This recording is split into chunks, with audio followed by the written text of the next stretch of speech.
Hey guys, welcome to our channel science everything. तो guys, आज हम क्लास 9th साइंस सब्जेक्ट का beginning करेंगे। यहाँ से साइंस सब्जेक्ट की ब्रांड न्यू सीरीज़ स्टार्ट हो रही है।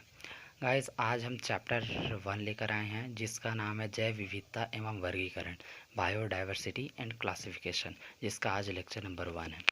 गाइस, हम ये जानते हैं और आपको मेरे चैनल पर मैथमेटिक्स और साइंस दोनों की वीडियोस मिलेंगी। एक दिन मैथ तो एक दिन साइंस। ये क्लास 9th और 10th दोनों के लिए है। क्लास 9th का अलग सीरीज़ चल रहा है, क्लास 10th का अलग सीरीज़ चल रहा है। तो ज़रूर चेक कीजिए चैनल पर। अगर आपको अच्छा लगे तो देखिए, सीखिए। तो चलिए हम आज जैव विविधता के बारे में पढ़ते हैं कि ये बायोडाइवर्सिटी होता क्या चीज़ है, इसके बारे में क्यों अध्ययन किया गया, जिनसे बहुत सारे प्रश्नों के उत्तर मिले और मानव का विकास हुआ। तो हम जानते हैं दोस्तों कि हमारे आसपास बहुत सारे जीव होते हैं, बहुत सारे जीव जंतु हैं, और सभी के गुण एक दूसरे से अलग होते हैं। सब विभिन्न लक्षणों के होते हैं और इन्हीं लक्षणों के कारण उनमें भिन्नता पाई जाती है। जैसे कि जीव ले लीजिए, घोड़े, बैल, हाथी, ये सारे चीज़ें, या बिल्ली, कुत्ता, ये सारे जंतु जो हैं वो एक दूसरे के लक्षणों से विभिन्न होते हैं, और यह एक जंतुओं का समूह बनाते हैं। और वैसे ही अगर पौधों में लोगे तो नीम, बरगद, जामुन आदि यहाँ के जितने भी पौधे हैं वो अपना एक अलग वर्ग बनाते हैं, लेकिन सभी के लक्षण एक दूसरे से अलग होते हैं। तो दोस्तों, इन्हीं जीवों के इन्हीं लक्षणों के कारण जीवों में भिन्न भिन्न लक्षणों के कारण ही जीवों में भिन्नताएं पाई जाती हैं, जिसे हम जैव विविधता के नाम से जानते हैं। इसके बारे में हमें अध्ययन करना है इस चैप्टर में। तो देखिए दोस्तों, मैंने आपको ये एक्सप्लेन किया कि ये जैव विविधता क्या है और इसकी आवश्यकता क्यों पड़ी। ये आप सबको पता है कि अलग अलग जीवों के लक्षणों के कारण उन्हें अलग अलग ग्रुपों में डिवाइड करना पड़ा, यानी कि समूहों में बांटना पड़ा, इसलिए इसकी आवश्यकता पड़ी। तो हाँ, हमने ये देख लिया कि जैव विविधता क्या होता है, क्योंकि अब चैप्टर का नाम ही वही है तो इसके बारे में हमें पता होना ज़रूरी था, इसलिए मैंने आपको बता दिया। तो अब चलिए देखिए, ये चैप्टर एक इम्पॉर्टेंट चैप्टर है। इसमें क्लास 9th का ये एक ऐसा चैप्टर है, ये यहाँ से बिगिनिंग होती है और बेसिक्स चालू होता है। तो इसमें से क्वेश्चंस भी बहुत सारे आते हैं, इसलिए मैं इस चैप्टर के वो टॉपिक्स उठा रहा हूँ जो बहुत इंपॉर्टेंट है और जहाँ से क्वेश्चन फंसते हैं। इसमें से 5-5 नंबर का क्वेश्चन, 3-3 नंबर का क्वेश्चन आते ही रहता है। तो फिर चलिए गाइस, शुरू करते हैं आगे। तो गाइस, इतना तो आपने पढ़ लिया जैव विविधता के बारे में कि ये सब क्या होते हैं सब, और विभिन्न जीव में भिन्न भिन्न प्रकार के लक्षणों के कारण उन्हें विभाजित किया गया है, और इन्हीं जीवों में पाई जाने वाली विभिन्नताओं को जैव विविधता कहते हैं। ठीक। और एक बात याद रखना दोस्तों, क्लास 9th में हो आप, अगर आप ये वीडियो देख रहे हो तो क्लास 9th में होंगे ऑब्वियसली। तो फिर ना, यहाँ से आप अपना जो भी कीवर्ड्स हैं जैव विविधता जैसे, ओके, उसे ही इंग्लिश में कहते हैं बायोडाइवर्सिटी, तो इन सब कीवर्ड्स को पकड़ते हुए चलो। तो मैं ये वीडियो, हम मेरे चैनल के मैक्सिमम वीडियो स्टेट बोर्ड को होंगे, स्टेट बोर्ड के लिए होंगे, तो मैं उनको रिकमेंड करता हूँ कि जो हिंदी वर्ड होते हैं वो तो पढ़ ही लो, और साथ ही साथ उसका इंग्लिश की वर्ड याद रखो, आपके बाद में बहुत काम आने वाला है। तो चलो आगे बढ़ते हैं। वीडियो में आगे बढ़ते हुए हम स्टार्ट करते हैं मनुष्य का पदानुक्रम, समझे। तो हम ये देखते हैं कि मनुष्य के पदानुक्रम, जिसे इंग्लिश में कहते हैं लाइनाइन हायरार्ची फॉर मैन। तो अब हम पढ़ते हैं जगत। जगत को इंग्लिश में कहते हैं किंगडम। हम देखो देखो दोस्तों, इसके आगे पढ़ने से पहले आपको ये बता देता हूँ कि हम लोग कौन है, मनुष्य, आदमी, इंसान, ठीक। ये तो हमें अपने अपने बारे में बहुत ज़्यादा जानकारी नहीं है। हम ये जानते हैं कि इतना जानते हैं कि मनुष्य इस अभी तक के खोजे गए सारे जीवों में सबसे बुद्धिमान जीव होता है, ठीक। लेकिन हमें अपने बारे में बहुत ज़्यादा जानकारी नहीं है, इसलिए, और ख़ास करके बेसिक जानकारी होंगी, जो जनरल दैनिक जीवन में वाला जानकारी होगा हमें, लेकिन हमारे शरीर के अंग, हमारे शरीर के अंदर के अंग, और हमें किस वर्ग में विभाजित किया गया है, इन सब की बातों की जानकारी हमें नहीं है, जिनकी जानकारी हमारे लिए बहुत ही ज़्यादा आवश्यक है। इसलिए हमें हमें विज्ञान पढ़ना चाहिए और विज्ञान से ही हमें ये सारी जानकारियाँ मिलती हैं। तो चलिए आगे बढ़ते हैं। जगत एनिमिलिया। तो जगत, हमारा जगत कौन है? एनिमिलिया। एनिमिलिया मतलब इसके एनिमिलिया के अंतर्गत आते हैं बहुकोशिकीय। हम देखो दोस्तों, एक कोशिकीय, बहुकोशिकीय ऐसे जीव होते हैं। हम बहुकोशिकीय, हमारा शरीर बहुत सारी कोशिकाओं से मिलकर बना है, इसलिए हमें बहुकोशिकीय कहते हैं। और यूकैरियोटिक हैं हम, और अंतर्ग्रहण पोषण विधि है। तो हमारे शरीर के अंदर अंतर्ग्रहण पोषण विधि, यानी कि हम हमारे जितनी भी शरीर की क्रियाएं हैं, हम जितना भी अपना शरीर का पोषण करते हैं, हमारे शरीर, खाना पीना, पाचन, ये सारी चीज़ें अंतर्गत होते हैं हमारे शरीर की, इसलिए इसे अंतर्ग्रहण पोषण विधि कहते हैं। दूसरा है संघ।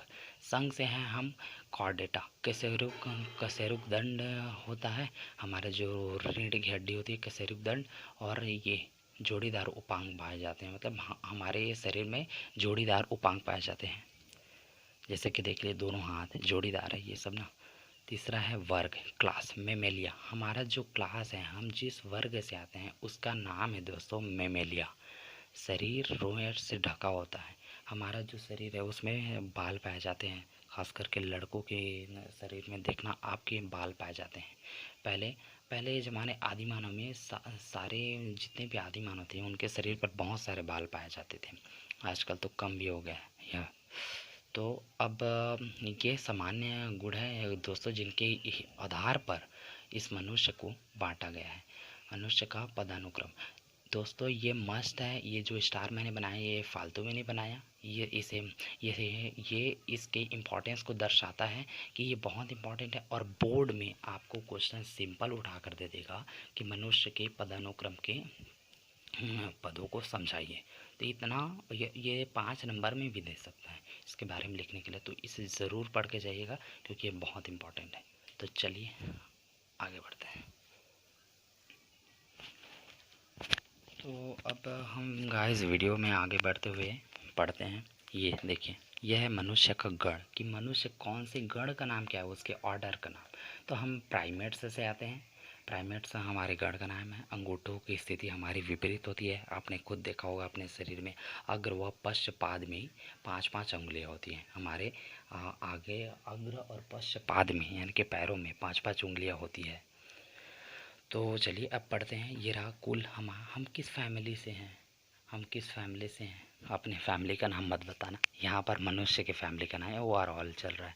तो हमारे फैमिली का नाम होमोनिडी है, यानी कि इसका होमोनिडी इसलिए रखा गया क्योंकि हमें द्विपाद चलन होता है। छठवा है वंश, जीनस।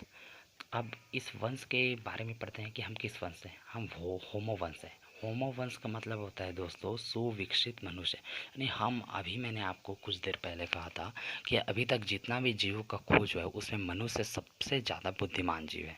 ठीक, तो यही है सुविकसित मनुष्य, बहुत ही है विकसित मनुष्य। जाति है सेपियंस स्पेसी। ये आपको एवं मतलब मनुष्य का वैज्ञानिक नाम अगर पूछेगा तो वंश और जाति के हिसाब से ही बताया जाता है मनुष्य का वैज्ञानिक नाम। वैसे तो आगे पढ़ाऊँगा, यही बता देता हूँ। मनुष्य का वैज्ञानिक नाम होमो सेपियंस। तो चलिए अब इसके बाद बहुत इंपॉर्टेंट टॉपिक है, और ये इतना इंपॉर्टेंट टॉपिक है, इसमें से क्वेश्चन आना ही आना है।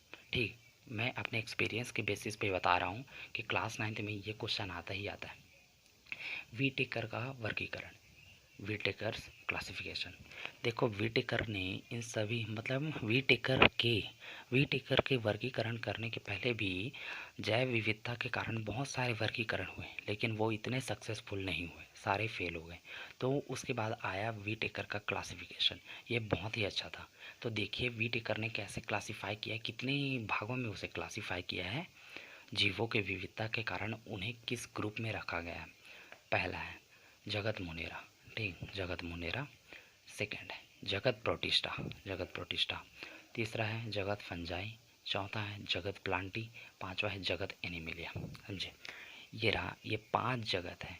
आपको क्वेश्चन में 1 नंबर के क्वेश्चन में पूछ देगा कि 5 जगत वर्गीकरण किसने दिया था, तो आपका आंसर सिंपल होगा R.H. वीटेकर। वीटेकर सिर्फ लिखा हूँ, R.H. वीटेकर है।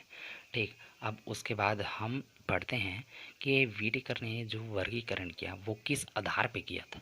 तो चलिए आगे बढ़ते हैं। आई होप वीडियो में मज़ा आ रहा होगा। चलो नॉलेज गेन करते रहिए।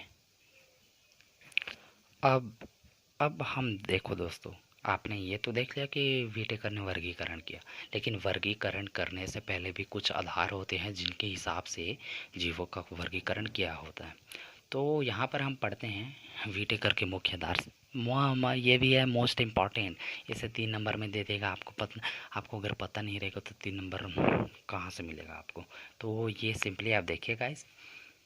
पहला, केंद्रक झिल्ली की उपस्थिति व अनुपस्थिति, यानी कि 2 प्रकार के जीव होते हैं, प्रोकैरियोटिक व यूकैरियोटिक। तो ये इन्हें विभाजित किया गया है केंद्रक झिल्ली की उपस्थिति और अनुपस्थिति में। समझे, ये पॉइंट्स याद रखो बस, और कुछ नहीं करना है आपको। समझो इन सब चीज़ों को। संगठन का स्तर, उनके संगठन का स्तर क्या होता है, एक कोशिकीय और बहुकोशिकीय, मतलब कोशिका का संगठन कैसा है, एक कोशिकीय संगठन है या बहुकोशिकीय संगठन है, इस आधार पर इन्हें विभाजित किया।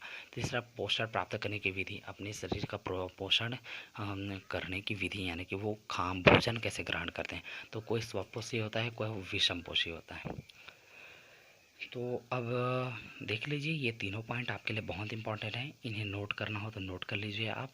देन आगे बढ़ते हैं हम लोग। इधर ये सजीव, इनका क्या होता है, ये सबसे बढ़िया चीज़ है। ये अगर ये आपको याद हो गया ना, तो आपको ज़्यादा कंफ्यूज होने की ज़रूरत नहीं, इसमें आपको सारी चीज़ें पता चल जाएंगी। तो चलिए आगे बढ़ते हैं, देखते हैं कि आगे क्या चीज़ है। हाँ दोस्तों, मैं आगे बढ़ने से पहले ये चीज़ बता दूँ कि आपको मैंने 5 जगत दिखाया था व्हिटेकर का। देखिए 5 जगत हमें दिया गया है, जगत मोनेरा, जगत प्रोटिस्टा, जगत फंजाई, जगत प्लांटी, जगत एनिमिलिया। तो इन 5 जगत को मैं अच्छे से पूरा डीपली एक्सप्लेन करूँगा एक वीडियो के अंदर में, समझे। उस वीडियो के अंदर में मैं इसे अच्छे से एक्सप्लेन करूँगा, क्योंकि ये 5 नंबर में आता है गाइस। 5 नंबर बहुत इंपॉर्टेंस रखता है, तो क्यों छोड़ें हम किसी चीज़ को।